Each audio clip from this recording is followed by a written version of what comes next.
بسم اللہ الرحمن الرحیم۔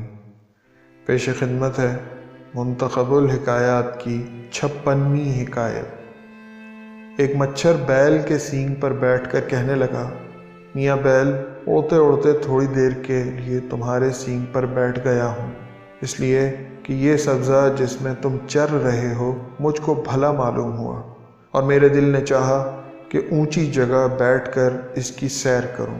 اگر تم کو تکلیف نہ ہو اور میرا بوجھ ناگوار خاطر نہ گزرے تو میں 2-4 لمحے بیٹھا رہوں، ورنہ مجھ کو تمہارا آزردہ کرنا منظور نہیں۔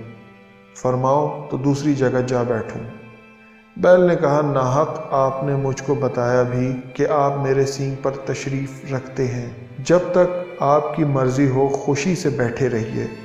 مجھ کو نہیں معلوم ہوا کہ آپ کب آ کر بیٹھے، اور جب آپ اڑ جائیں گے تو یہ بھی نہ معلوم ہوگا کہ آپ کب اڑ گئے۔ حاصل، بے حقیقت آدمی اکثر اپنے تئیں بڑا سمجھا کرتا ہے۔ شکریہ۔